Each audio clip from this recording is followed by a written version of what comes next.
Okay, so I guess it didn't help as I'm walking up with a pound of sugar, but what I like to usually let people know is I am not the food police. So people usually, when they find out I'm a dietitian, they will feel like they need to confess what they just ate for lunch. Or I have clients that feel like they need to send me a picture of what their meal was. So as you heard, I spent time in Italy. I love food. I love to cook. And so I want to figure out ways for people to still continue to really enjoy food and not feel that food needs to be super restrictive, but there are small things that you can do to start helping yourself feel better. So when I studied my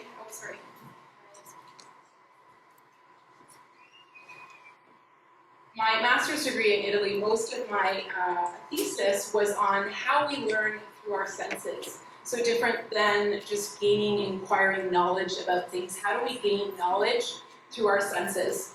So I wanted to do a little orientation, and I know that some OTs do this with their clients that I absolutely love. So if we can just take 1 minute, close your eyes for a moment. Sorry, I don't know if does it go away? Is it not good if I move away from this? Does it get too, anyway, I'll try to stay put, I move. So you can close your eyes, if that feels safe to you. Maybe take a deep breath in, and open mouth, exhale. Maybe shrug your shoulders up to your ears, and exhale. Bring some attention to notice where your glutes are touching your chair.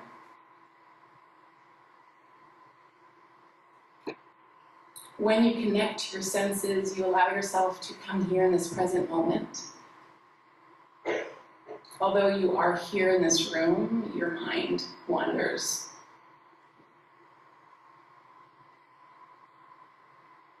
So if you can bring some attunement to the sound that you hear.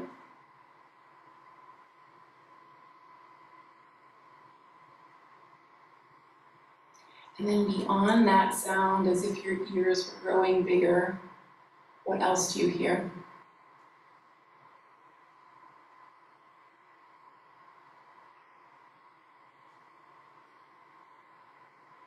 And then blink your eyes open and look around the room and let your eyes land on something interesting to you.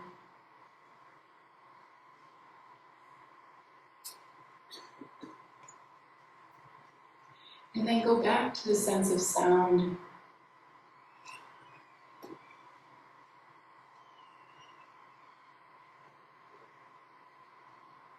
And then back to sight again.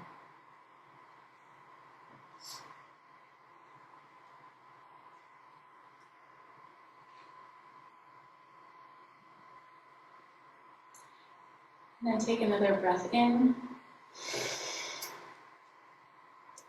And exhale. So connecting to our senses, I often start practices with clients, especially if I'm on Zoom. How do we orientate to your senses and to this moment to be able to listen to the knowledge and be present a little better? So hopefully that was helpful for you if it was a new practice.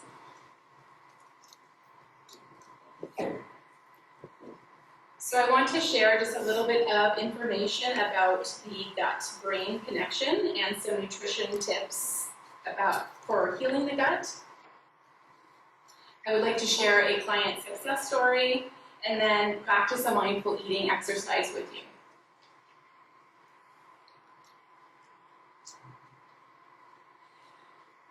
So my background is that I've been a yoga instructor and dance instructor for more than 15 years, and also nutrition. So I really love to combine these two practices together, especially with bringing in gratitude, breath work, and allowing clients to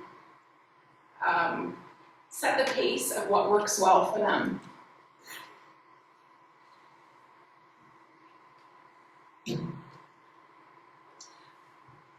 So this gut-brain connection, scientists have known from far back as the 1800s that there is some connection between our emotions and our gut.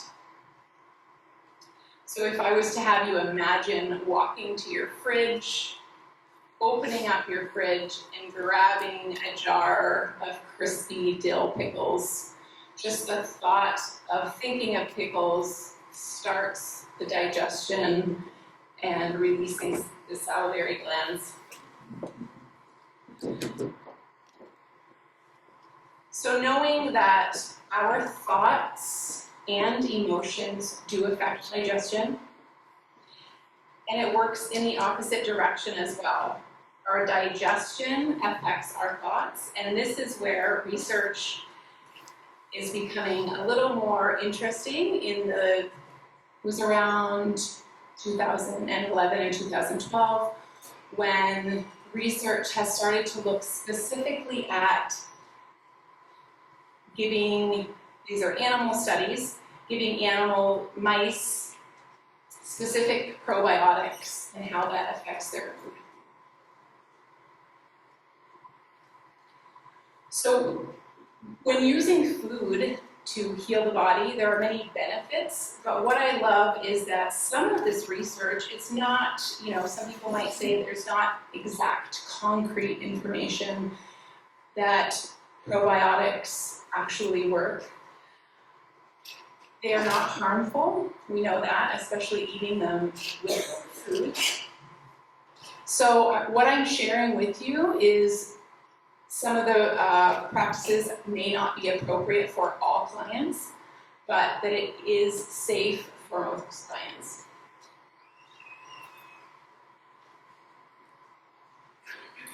So there are 3 problems that usually occur in the gut.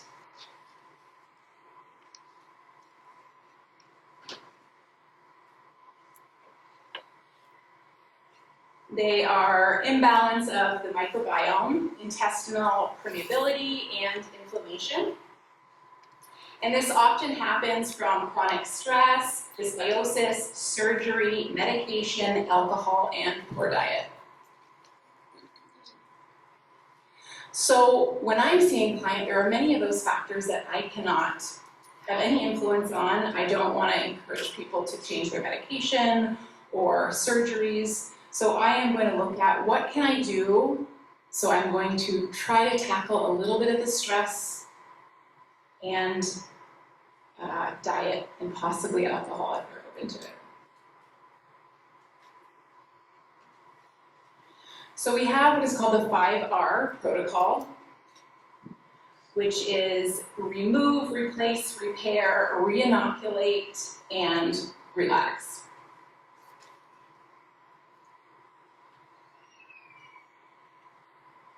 So removing gut irritants, so certain medications, especially pain medications, alcohol, caffeine, sugar, especially artificial sweeteners, processed and refined starches, and processed vegetable oil, especially trans fats.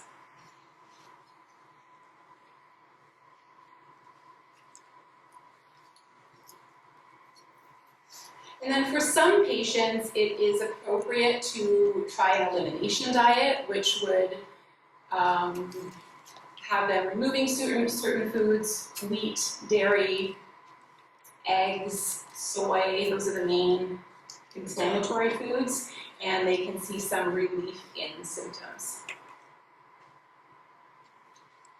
And then decreasing inflammation by adding in omega-3 from fish, curcumin from turmeric, and EGCG from green tea. And so if you're removing all your processed foods and sugar, we are going to replace with a whole food diet. So as many whole foods as possible, grocery shopping on the outer edges, lean protein, nuts, beans, seeds, fresh fruits and vegetables, whole grains, healthy fats, and dairy if tolerated.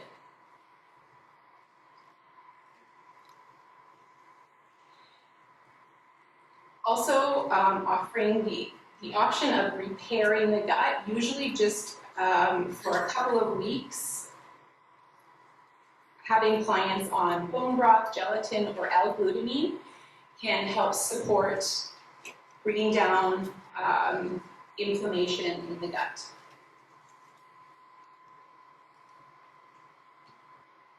Re-inoculate with probiotic foods, which are fermented foods, kimchi, lacto-fermented pickles, yogurt, kefir, kombucha.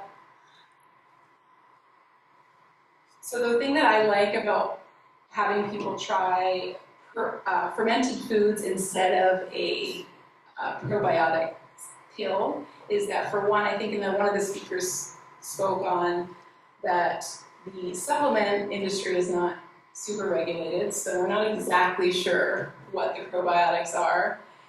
But if this food is fermented, we know that the count of bacteria is much higher.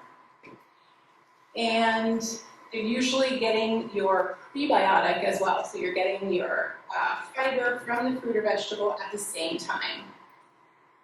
They're usually much less expensive as well, especially if you are making them on your own.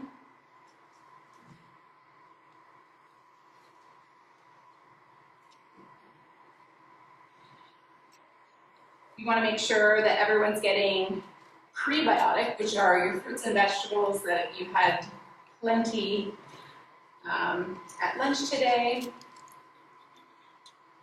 And then your polyphenols, antioxidants that improve brain function, and they are in all the bright colored foods that we see. And then last but not least is the relax. So making sure that exercise, working on healthy sleep, meditation, and therapy to support working on emotions.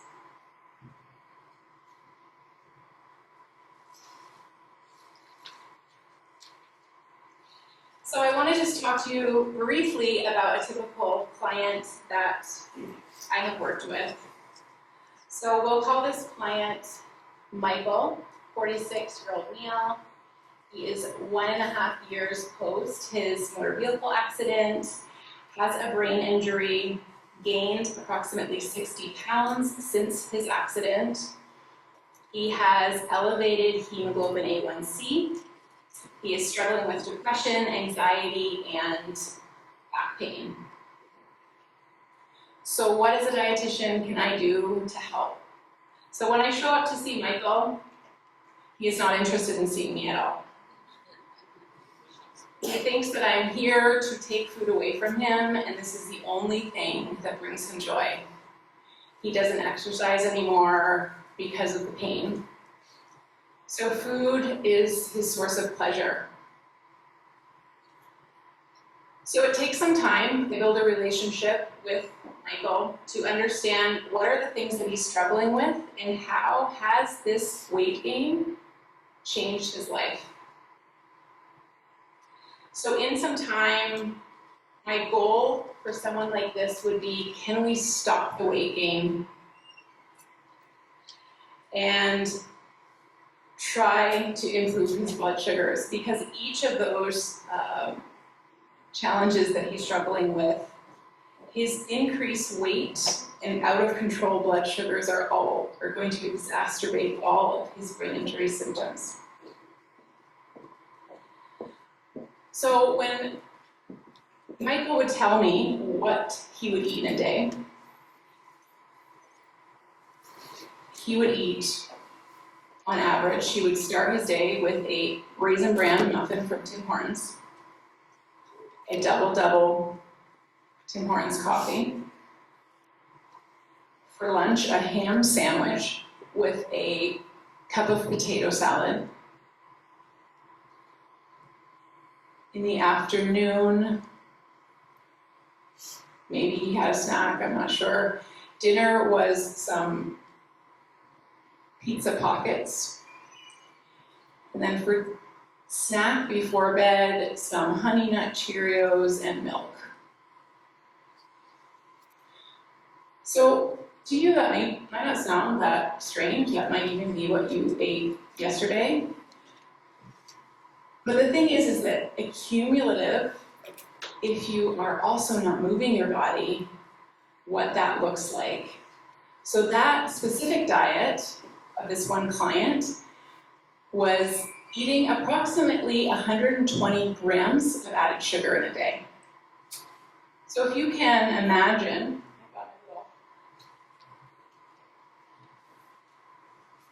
prop to consider, what do you think that looks like after 1 year? So 1.5 years, increased sugar cravings because of increased depression.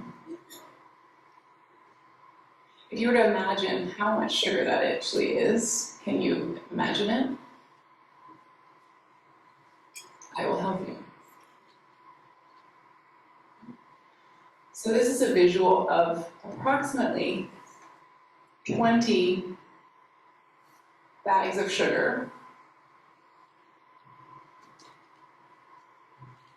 So sometimes I use visual aids like this. This helped this person specifically. I would bring my bag of sugar with me, and he needed these visual kind of supports to understand how much sugar is in food, especially when you're eating things that you think, I'm having a brand muffin at Tim Hortons. You don't think that it has 60 grams of sugar in it. It's not even sweet. Maybe you even put some jam on it. So for this person, he was a success. He was able to lose weight. He lost about 30 pounds, which helped to improve his blood sugar. He would have moments that he would decide that he wanted to start eating sugar again. And it is a bit of an addictive cycle that, but for the most part, he did have some wins that were helpful in knowing that he was able to sleep a bit better because he wasn't getting up to pee throughout the night as much because his blood sugars were controlled.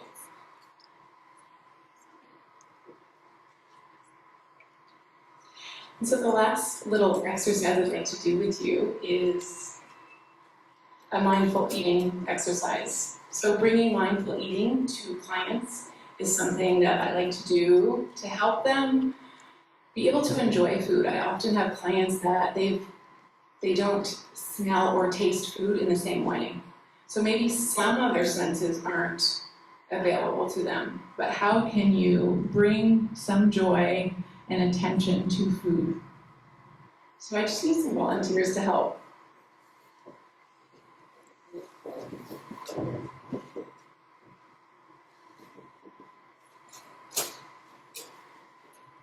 Just take one of this food item. Just pass it.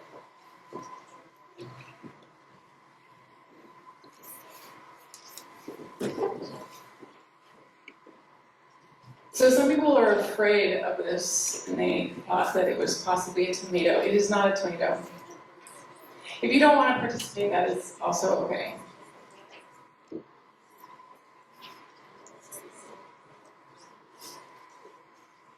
But when we practice mindful eating and coming to the present moment, we are relaxing your nervous system that is supporting digestion. For some people, they couldn't do more than 1 minute. So if they're only able to do 1 minute, that's fine. So this exercise is just a couple of minutes. Let me know when we see them in the back. Don't eat it yet. If you did, then that's all right. I've done this exercise with chocolate, and usually, before I even get started, everyone's already eaten the chocolate. That's why I chose something I'm not sure if it's even safe to eat.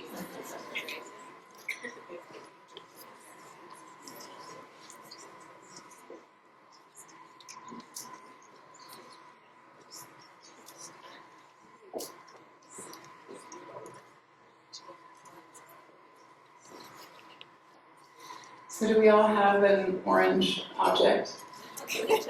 Okay. So I'll have you just look at this orange object.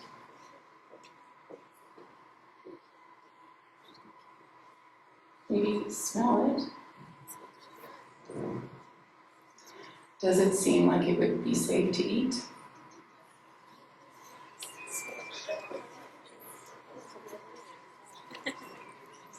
So this is a gooseberry, if you did not know what it is, also called golden berries.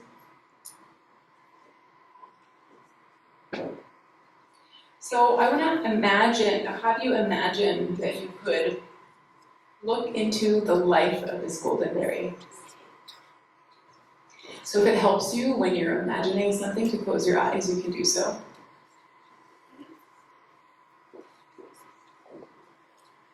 So this golden berry arrived in your hand from a helpful volunteer.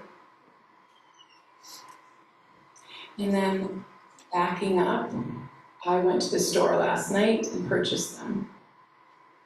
And then if you go back even further, at the grocery store, there's someone that needs to stock the shelves and check me out at the grocery store. And if you go beyond, back a little further, there is a warehouse where a bunch of produce has come from overseas. There's plenty of employees that work there. And then if you step back even further, there's a plane or a boat that is full of produce. And there are several people that work and manage this plane or boat.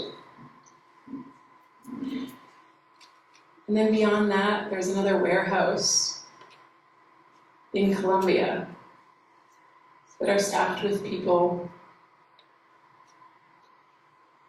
And then there's a truck and a truck driver that drove these from the farm. And then you arrive at the farm where these grow. And there are farmers and his family. There are animals that walk around the land and help to nourish the soil.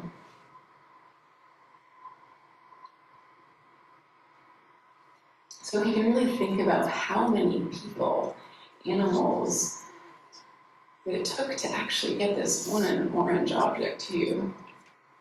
And even if you could go beyond that, the microbes in the soil that supported the growth of this tree is billions.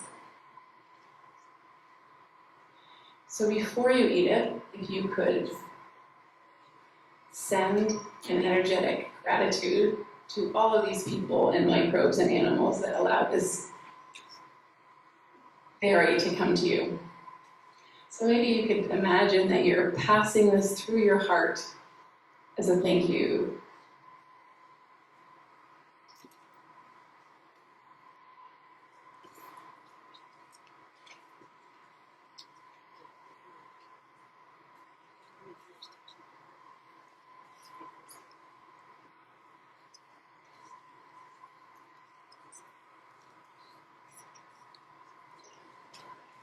So practicing gratitude is another exercise that I do with clients, and it has been shown to help our nervous system. And when we can support our nervous system, we improve digestion.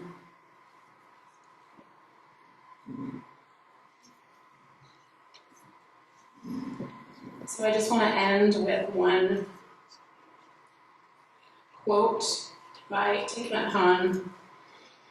Eating is not only nourishing for the body, but also for the mind. So